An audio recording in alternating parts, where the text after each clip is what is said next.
I actually had the pleasure of walking around and checking out some of your art and everything, and it's beautiful, and this space is very, very inspirational. So I was just wondering if you could walk us through a couple, tell us your inspiration. Absolutely, Okay. absolutely.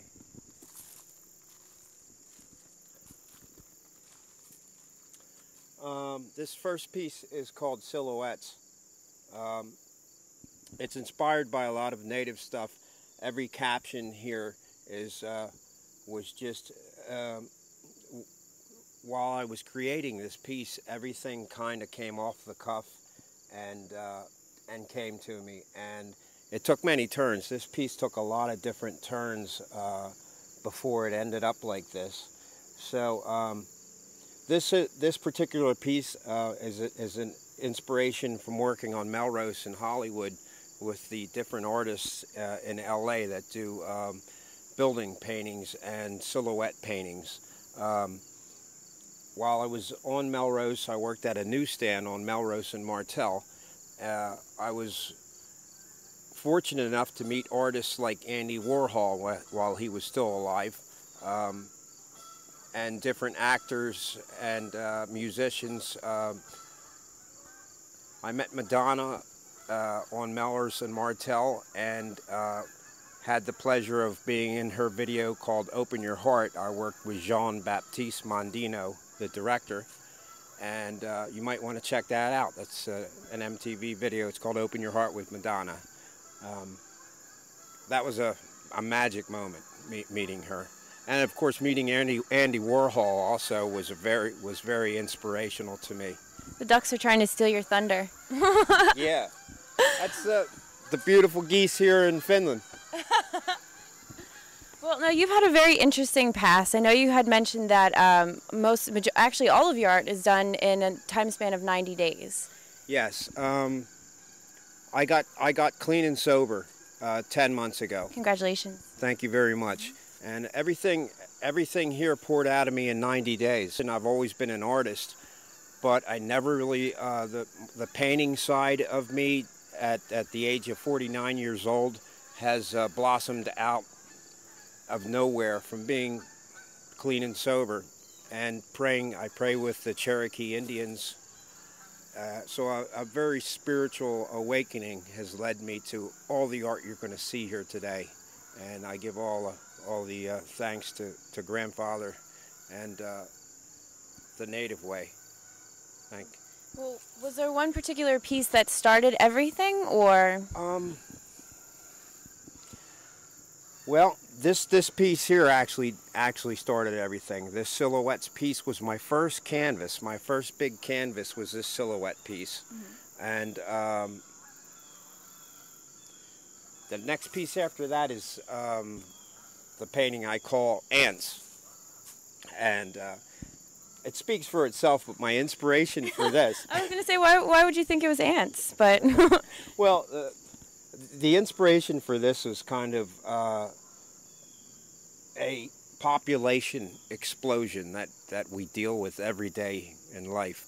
How long did it actually take you to draw or paint these ants? This painting took me 14 hours, and I paint with acrylic. And believe it or not, I'm the type of artist that when I start something, I'm kind of like a mad scientist, and I paint until it's done.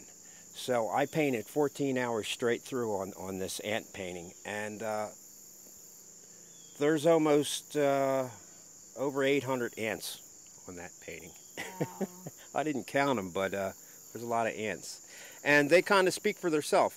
As you can see, some people see the ants coming off of the canvas. I painted this particular piece, the ants coming onto the canvas towards the center. But what's cool about this piece is everyone sees something different on it. I think that would be very neat if, do you remember those books back in the day where you could stare at it and then you would see another picture? Yeah. Wouldn't that be weird if you inadvertently made an ant stare back at you? Yeah, it's amazing when people look at this and they go, wow, Todis, I see all kinds of different, you know, I seen somebody told me they've seen a guitar in the center. Oh, and okay. the ants create their own art here. So I painted the first ant in the center and started surrounding that ant, and everything else followed. I actually painted over half of this canvas after I painted these ants. Half of it I whited out and then manipulated the ants, and the piece came out. I'm very happy with that piece. Now, I realize that every painting is like one of your children and you're proud of them equally, but is there one that stands out the most to you? I'd have to say the Burning Man. This piece, again, every piece I paint, throughout the whole piece, I feel like I'm going to throw it out. And it's kind of weird that way. I don't know what it is, but I have confidence in my painting, but while I'm painting, I kind of lose grip with reality sometimes. Mm-hmm. And this piece didn't evolve until it didn't become the Burning Man until I painted the background on it. And it's inspired by all the trials and tribulations and chaos I went through as an addict, and using and drinking, and most of my life was wasted, and my talent was wasted through that type of turbulence. So this Burning Man is me coming out of the fire unscathed, you know, with a lot of scars, but that's the Burning Man there. And the piece is it's a whole new concept in stained glass. The stained glass is incorporated with the painting. I used glue for the stained glass and glue for the joints, and then it's detailed with silver paint to make it look like solder. And it's interesting how, even though he's still coming out all these beautiful colors, it somehow all makes sense. Yeah, yeah. Some people see him sitting, some people see him standing. That's pretty amazing. I like that piece. I do love all of your pieces, but I had mentioned to you earlier that this one in particular stands out to me, and it says it's you and me. Yes, this piece is called You and Me. I have a lot of, I admire a lot of different artists. One is Da Vinci. This painting was inspired by Da Vinci's painting of God's hands coming down and touching mankind.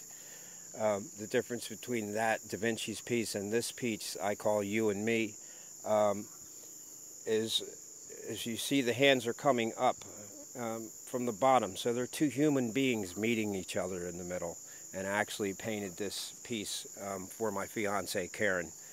This piece is dedicated to her, and we've been through a lot together in the 12 years we've known each other, and this piece it won't be for sale. It is dedicated to the woman I love. That is great, and she is the sweetest thing in the world. Yeah, she's also my assistant. Awesome. Well, it's great that you get to work with like your fiance and do all that stuff. So it's not work; it's your passion. Yeah, and you get paid for it. You're right. You're right. Well, before we continue other parts of the interview, are there any other particular pieces or anything else you want to relay about your work out here? Again, this piece here, Help, it's a native arts piece, and as you can see, it speaks for itself. It's one of my abstracts, and I like to do a lot of different abstracts with acrylic. I paint in front of a fan so that everything is frozen in time. Everything is blended, but I have the fan there so that everything heals right away. So I blend stuff as it's wet, and then it's frozen in time. So unlike art, unlike oil painting, nothing's gone over. You know, everything is frozen in time for the moment. So everything reflects what I'm feeling at the time, and this is a perfect example of that. I call it Help. It's a native piece. So I mean, whatever you see in it. This piece here speaks for itself. I call it Tiger Woods. Oh, okay. It's my Tiger Woods piece. I'm inspired by Tiger Woods. He made major breakthroughs in the art, being a man of color, breaking through at the sport of golf. As you can see, there's a lot of turbulence and anger there also. Yeah. But it's one of my pro shop pieces, and I'm hoping to see that in pro shops all over the world someday. Very cool. It has a very 1980s inspiration to it, I believe, with all the colors. Well, that's just what I see. Everybody else sees something different, I'm sure. Okay, now there was one particular piece that you also wanted to bring to light. Explain this to us. If everybody remembers, Andy Warhol painted the commemorative tomato soup can, and that was before Pry Off Tops. So this particular piece is my tribute to Andy Warhol, and the funny thing about it is they're putting out a commemorative tomato soup can, Campbell's is, next month for the tomato soup can that he painted. This piece I put out 3 months before that even happened, and it's the cream of mushroom soup with the new 20th century pop-off, pry-off top. Yeah. So this is my commemorative tribute to Andy Warhol, who's a big influence in my life. Other influences are Van Gogh, Picasso, Da Vinci, as I was saying, and Andy Warhol, and a few other artists that Madonna worked with on her videos, and that she's on tour with, that she features in her videos. So I just wanted to talk about that piece for a while. Very cool. It was awesome seeing all of this. I want to thank PFF Productions, and I want to thank you for interviewing me today, and just tell everybody that my website is under construction, so keep your eyes open for Todis art up and coming to the entire world, hopefully. And like I said, my email address, it'll be on the video here. Drop a line and let me know your input on my artwork. We're anxious to hear from everyone.